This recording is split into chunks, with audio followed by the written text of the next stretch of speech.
नमस्कार, 9 की 9 खबर में आपका स्वागत। मैं राहुल ओझा आपके साथ। सुपौल से बड़ी खबर, जहां प्रेमी जोड़े को बुलाकर नंगा किया गया। प्रेमी जोड़े के युवकों ने पिटाई भी की। लड़की युवकों से हाथ जोड़ती रही, रहम की भीख मांगती रही। पिटाई का वीडियो वायरल हो रहा है। करजाइन थाने में मामला दर्ज किया गया है। 3 सितंबर को केस दर्ज हुआ है। मामले में एक आरोपी की गिरफ्तारी हुई है। 28 अगस्त का वीडियो बताया जा रहा है। कल जमुई के झाझा में ग्रामीणों ने एक दंपति को तालिबानी सजा देते हुए जूतों चप्पल का माला पहनाकर गांव में घुमाया है। ग्रामीणों ने 3 बच्चों के माता पिता को बंधक बनाकर मारपीट करते हुए ढोल बाजे के साथ गांव की सड़क पर जुलूस निकालते हुए घुमाया। इस दौरान गांव की कुछ महिलाओं ने महिला के सर के बाल भी काट दिए।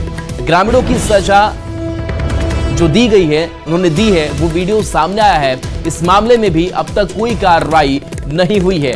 तो ये तस्वीर आपको दिखा रहे हैं और सुपौल की ये तस्वीर है, जहां मामला भी अब दर्ज किया गया है। पुलिस मामले की छानबीन में जुटी हुई है। तस्वीर देखिए किस तरीके से प्रेमी जोड़े को बुलाया गया है, नंगा किया गया, अर्धनंगा किया गया है और उसके बाद प्रेमी जोड़े के युवकों ने पिटाई की। उसकी तस्वीर सामने आई है। लड़की व युवकों से लगातार कहती रही कि उसके साथ ऐसा व्यवहार ना किया जाए, लेकिन इसके साथ साथ एक घटना हुई है। अब देखिए, इसके साथ साथ कई सवाल भी हैं कि ग्रामीणों का सजा का हक उनको किसने दिया, और सवाल यह भी कि प्रेमी जोड़े ने क्या गुनाह किया जिनको ऐसी सजा दी गई। सवाल यह भी कि ग्रामीणों ने कानून हाथ में आखिर क्यों लिया। यह तस्वीर सामने आ रही है। पुलिस को भी इस पर त्वरित कार्रवाई करनी चाहिए। सवाल यह भी है कि आरोपी कब तक गिरफ्तार होंगे और पुलिस क्या कार्रवाई करेगी और प्रशासन क्या कर रहा है, यह भी सवाल खड़ा हो रहा है। और सवाल यह भी कि बार बार ऐसी वारदात क्यों होती है। अमित कुमार झा हमारे साथ न्यूज 18 संवाददाता जुड़ गए हैं। अमित, जो तस्वीर सामने आई है वो बेहद शर्मनाक है, न्याय संगत नहीं है। पूरा मामला क्या सामने आया है और प्रशासन क्या कार्रवाई कर रहा है? देखिए, ये करजाइन थाना इलाका का मामला है, जिसमें दोनों जो लड़की जिसका ये वीडियो वायरल किया गया है, उन दोनों में प्रेम प्रसंग करीब 5-6 महीने पहले से था। उसके परिजन भी आपस में बातचीत कर चुके थे और हाल ही में उनकी मार्च में शादी होने वाली थी। और ये बात जो कुछ गांव के जो युवक थे उनको नागवार गुजरा और उसने कृष्ण जन्माष्टमी के दिन 28 तारीख को लड़के को मेला से जब वो घर लौट रहा था, उस दौरान उसको पकड़कर स्कूल पे लाया और उसके बाद उस पीड़ित लड़की को उस लड़के से फोन करवाकर उसको उस स्कूल पे बुलाया और उसके बाद दोनों को अर्धनग्न कर दिया गया और जिसके बाद उसका वीडियो बनाया गया और कई भद्दी गालियां दी गई। जिसके बाद ये मामला 3 सितंबर को, जब ये वीडियो वायरल हो गया, तो उसके बाद 3 सितंबर को इस मामले में करजाइन पुलिस में एक आवेदन पड़ता है और उसका मामला दर्ज होता है और इस मामले में एक लड़के को गिरफ्तार किया गया है। फिलहाल जो पीड़ित लड़की ने बताया है कि 3 से 4 लोगों पर उसने आरोप लगाया है, लेकिन जो पीड़िता के पिता हैं उनका कहना है कि 20 से 22 लड़के थे, जिसमें गांव के भी कुछ युवक थे और कुछ बाहर के भी लोग थे। तो अब पुलिस इस जांच में जुट गई है कि कितने लोग थे और उसमें एक व्यक्ति को अभी तक गिरफ्तार किया गया। लेकिन इस घटना ने पूरे सभ्य समाज को झकझोर कर रख दिया है और ये बड़े सोचने का विषय है कि आखिर इस तरह से कुछ युवक इस तरह घटना को कैसे अंजाम दे सकते हैं। बिल्कुल। तो हमें 2 जगह से ऐसी घटना बिहार से सामने आई। ये सुपौल की आप घटना बता रहे थे और कल जमुई के झाझा में भी एक घटना हुई थी। जमुई के संवाददाता केसी कुंदन के पास चलते हैं। केसी कुंदन, कल झाझा की अगर बात करें तो ग्रामीणों ने दंपति को तालिबानी सजा दी, जूतों चप्पल का माला पहनाया गया। इस मामले में कार्रवाई कितनी आगे तक बढ़ी है? जी, बता दें कि जो आवेदन है, जो महिला के द्वारा जो आवेदन दिया गया है और जो वीडियो वायरल हुआ, उसको संज्ञान में लेते हुए झाझा थाना में एक केस दर्ज कर ली गई है और केस दर्ज करते हुए 1 दर्जन लोगों को नामजद अभियुक्त भी बनाया गया है। लेकिन जो गिरफ्तारी की बात है, एक भी शख्स की अभी तक गिरफ्तारी नहीं हुई है। जो पीड़ित महिला है उसका वो अपने घर में ही है। जैसा उससे मुलाकात हमारी हुई, बात हुई, तो उनका सीधे कहना है कि घर से बाहर निकलना मुश्किल हो गया है, शर्म लग रहा है, तकलीफ हो रहा है। और जो झाझा की जो पुलिस अधिकारी हैं या फिर एसडीपीओ जो झाझा के हैं, उनसे मेरी बात हुई तो उनका सीधे तौर पर कहना है कि अपराधियों की गिरफ्तारी के लिए कोशिश की जा रही है और जो वायरल वीडियो है उस आधार पर पहचान की जा रही है और जो नामजद अभियुक्त हैं उनकी गिरफ्तारी के लिए जो संबंधित जो पुलिस अधिकारी उनको निर्देश दिया गया है, जल्द ही गिरफ्तारी का आश्वासन दिया गया है। जी चलिए, शुक्रिया केसी इस अपडेट के लिए आपका।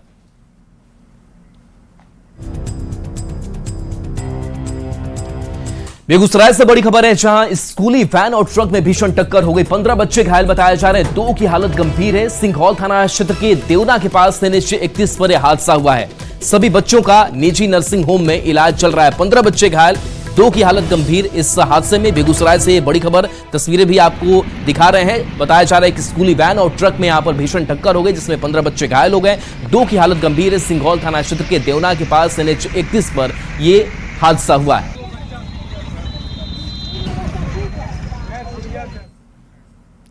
छपरा से बड़ी खबर, जहां पुलिस और उत्पाद विभाग की टीम ने संयुक्त रूप से छापेमारी कर शराब कारोबारियों पर नकेल कसा है।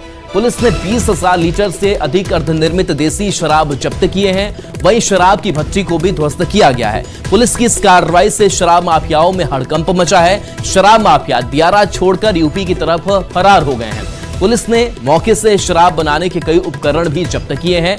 दरअसल शराब माफिया दियारा इलाके में काफी सक्रिय हैं, तो शराब की भट्टी भी ध्वस्त की गई है। छपरा से खबर बता रहे हैं, जहां शराब माफिया दियारा छोड़कर यूपी की तरफ फरार बताए जा रहे हैं। पुलिस ने मौके से शराब बनाने के कई उपकरण जब्त किए हैं। बता दें कि शराब माफिया दियारा इलाके में काफी सक्रिय है, और इस सक्रियता को देखते हुए तस्वीर आप देख पा रहे होंगे, जहां पर शराब नष्ट किया गया। इसके साथ साथ देखिए, ड्रोन से निगरानी आसमान से की जा रही है कि जहां भी ऐसी संदिग्ध चीजें नजर आ रही है प्रशासन को, वहां पर जाकर के कार्रवाई हो रही है और उन शराब माफियाओं पर, शराब तस्करों पर नकेल कसी जा रही है।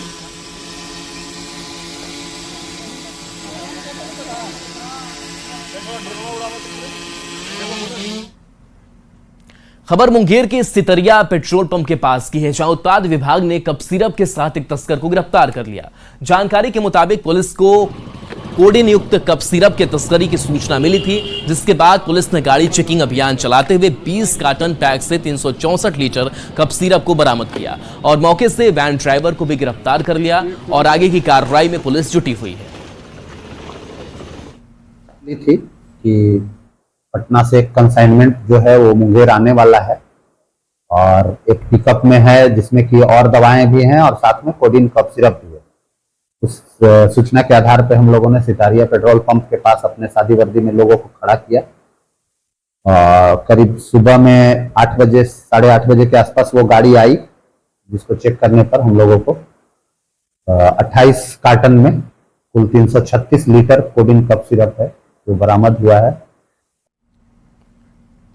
एक तरफ पूरे बिहार में जमीनी विवाद को कम करने के लिए जमीन सर्वे का काम चल रहा है। इस बीच कटिहार में पिछले कुछ दिनों से दबंगों द्वारा आदिवासियों की जमीन कब्जा का एक मामला तूल पकड़ा हुआ है। सहायक थाना के न्यू अफसर कॉलोनी से जुड़े इस जमीनी विवाद पर अब पूर्णिया सांसद पप्पू यादव भी आदिवासी महिलाओं के पक्ष में दबंगों के खिलाफ मोर्चा खोल दिया है।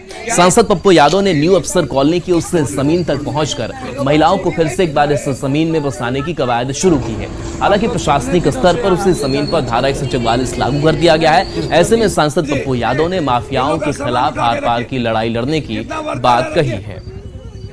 परसों रात में मार के भगा दिए और कल 144 लगा दिया। ये लोग तो आत्महत्या करने का भी प्रयास किया सर। आत्महत्या करने के बाद उसके सामान को चूरा गया। आज भी धमकी दी गई गुंडे लोगों के द्वारा, कोई सुनने वाला नहीं। 200 मीटर पर थाना, 250 मीटर पर डीएम एसपी साहब का घर और गुंडे लोगों का आतंक। झारखंड में होने वाले आगामी विधानसभा चुनाव को लेकर बीजेपी के साथ साथ तमाम राजनीतिक दल अपनी अपनी तैयारी में जुटे हैं। जेडीयू भी झारखंड के चुनावी मैदान में उतरने की तैयारी कर रही है। फिलहाल बीजेपी और जेडीयू के बड़े नेताओं में मंथन जारी है। जेडीयू ने झारखंड के साथ साथ दिल्ली और जम्मू कश्मीर चुनाव के लिए भी रणनीति बनानी शुरू कर दी है। मंत्री श्रवण कुमार की माने तो झारखंड और दिल्ली का चुनाव तो जेडीयू लड़ेगी ही। जम्मू कश्मीर में चुनाव के लिए पार्टी नेताओं और जम्मू कश्मीर यूनिट से बातचीत की जा रही है। जेडीयू को उम्मीद है कि बिहार के जैसा ही गठबंधन दूसरे राज्य में भी बीजेपी के साथ बने। जेडीयू को लेकर बीजेपी भी पॉजिटिव दिख रही है। झारखंड में हो या जिन राज्यों में हम लोग को अभी चुनाव होने वाले हैं, उन राज्यों में एनडीए के साथ हम लोग चुनाव लड़ना चाहते हैं और इस दिशा में बातचीत हो रही है। झारखंड में बातचीत हुई है और वहाँ के जो प्रभारी हैं भाजपा के, उनसे भी हमारे नेताओं की बातचीत चल रही है और उसका जो फलाफल है बहुत निकट भविष्य में आपको देखने को मिल जाएगा। तो मैं समझता हूँ कि झारखंड में भी चुनाव हम लोग मिलकर लड़ेंगे और दूसरे राज्यों में भी प्रयास चल रहा है कि हम लोग मिलकर के चुनाव लड़ें। कि जदयू और भाजपा दोनों का संबंध नैसर्गिक है। 1 दशक नहीं 2 दशक से ऊपर हम लोगों का समन्वय और बेहतर बिहार बने, इसके लिए लगातार एक साथ मिलकर इन लोगों ने काम किया। झारखंड के चुनाव के संदर्भ में केंद्रीय नेतृत्व सर्वोपरि है भारतीय जनता पार्टी के, और केंद्रीय नेतृत्व के लिए हुए निर्णय अक्षरशः प्रदेश की इकाई मानेगी। ये पार्टी की कार्य पद्धति है। शिवहर सांसद लवली आनंद ने जल्द ही जिले में मेडिकल कॉलेज खोलने की घोषणा की है। मधुबन में आयोजित कार्यकर्ता सम्मान समारोह में पहुंचे सांसद ने कहा कि बेहतर स्वास्थ्य सुविधा के लिए मोतिहारी के साथ साथ शिवहर में भी मेडिकल कॉलेज खुलेगा। मुख्यमंत्री नीतीश कुमार से इस बारे में बात भी हो चुकी है। सीएम ने मेडिकल कॉलेज के लिए आश्वासन दे दिया है। वहीं इस मौके पर पूर्व सांसद आनंद मोहन भी मौजूद रहे। उन्होंने अपने संबोधन में भ्रष्ट अधिकारियों पर निशाना साधा।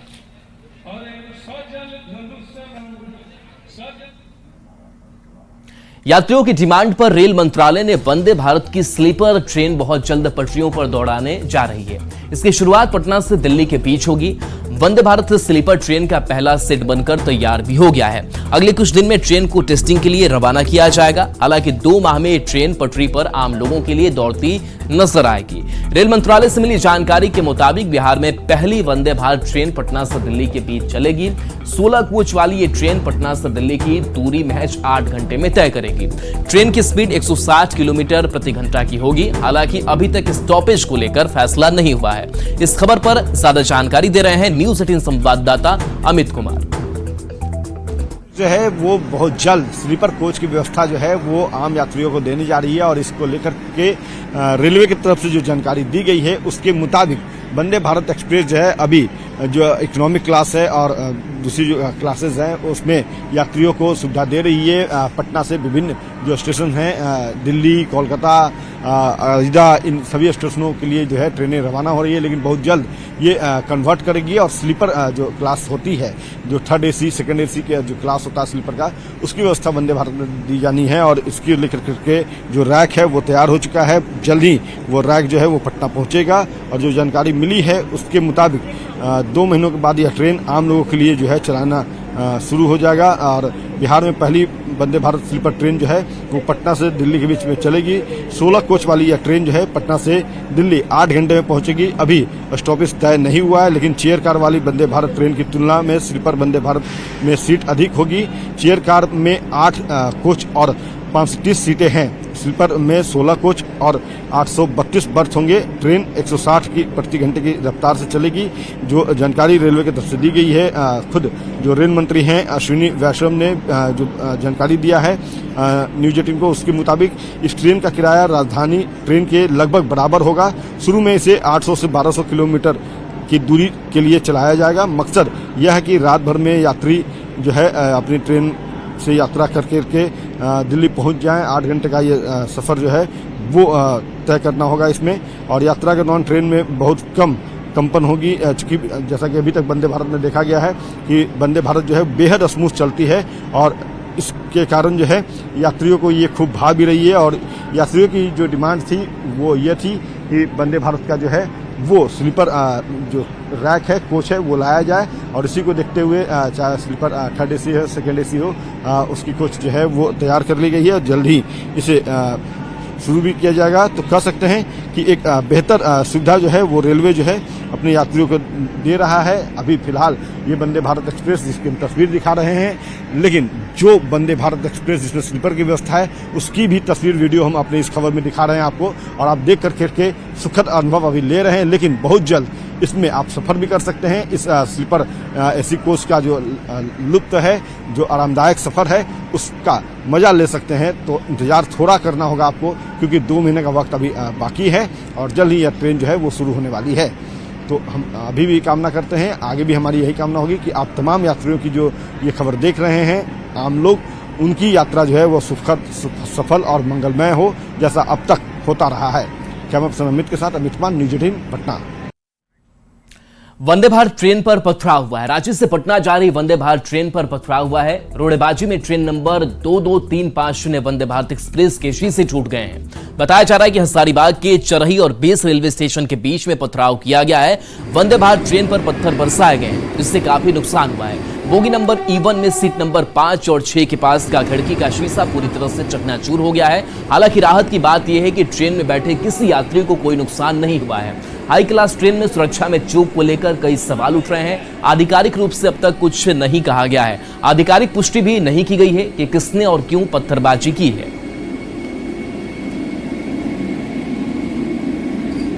तक चलने वाली सबसे high speed train Vande Bharat train में शीशा टूटने की खबर सामने आ रही है। बताया जाता है कि रांची से जो है पटना की और वंदे भारत ट्रेन जा रही थी और इसी दौरान चरही से बेस के बीच में जो है पथराव होता है और उसके बाद बोगी नंबर E1 का जो सीट नंबर 5 और 6 है, उसी बीच का जो है वो शीशा टूट जाता है। बताया भी जाता है कि यह जो पथराव है अज्ञात लोगों के द्वारा किया गया है और इसकी सूचना जो है वो आरपीएफ को दी गई है। आरपीएफ जो है अपने स्तर से इस पर छानबीन कर रही है कि आखिर कैसे पथराव हुआ, पथराव होने के बाद जो है वो शीशा में दरार आई है। हालांकि इस घटना को लेकर है अभी तक जो है सभी हालात जो है वो सामान्य बताए जा रहे हैं। किसी तरह का कोई हताहत की खबर नहीं है और जो यात्री यात्रा कर रहे थे वो अभी जो है सुरक्षित बताए जा रहे हैं। सुशांत सोनी, न्यूज 18, हजारीबाग।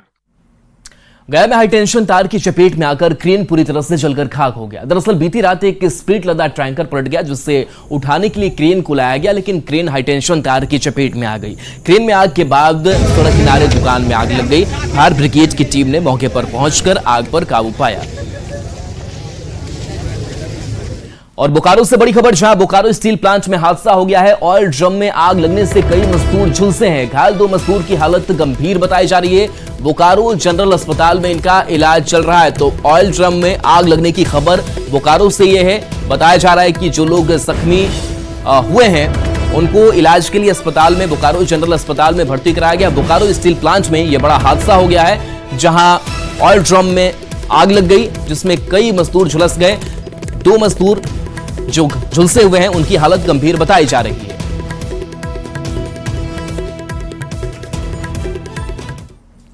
बड़ी खबर बेतिया से है, जहां पुलिस ने वृंदावन गांव से 4 दिन बाद कब्र खोदकर शव को बरामद किया है। मृतक महिला के परिजनों ने दहेज नहीं देने पर गला दबाकर हत्या करके शव को छुपाने का आरोप लगाया था, जिससे पुलिस ने न्यायालय के आदेश पर एफएसएल टीम की मदद से शव को निकाला। दर्ज प्राथमिकी में बताया गया कि 5 लाख दहेज के ससुराल वालों ने मांग की थी, जिससे पूरा नहीं करने पर महिला की हत्या कर दी गई। फिलहाल पुलिस मामले की छानबीन में जुटी हुई है।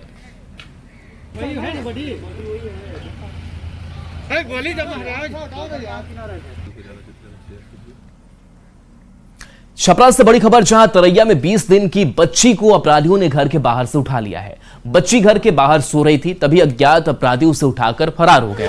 इस घटना के बाद पूरे इलाके में हड़कंप मच गया। पुलिस मौके पर पहुंचकर पूरे मामले की छानबीन में जुटी हुई है। मतलब कि अभी 22 दिन की मेरी वाइफ मतलब अभी बाथरूम में गई, उसको आंगन में रख के 2 कदम दूर मेरा बाथरूम है, बाथरूम में गई। उसके बाद 5 मिनट बाद बाथरूम से आई। बाथरूम से आने के बाद बच्चा देखी तो बच्चा नहीं है, तो मेरे पास फोन की। तो मैं बोला आ रहा हूँ घर पे। मैं घर पे पहुंचा तो बच्चा नहीं था। उसके बाद मैं अगल बगल में पता किया, खिलाने के लिए ले गया, वो छोटा बच्चा है। अगल बगल में पता किया तो कुछ पता नहीं लगा।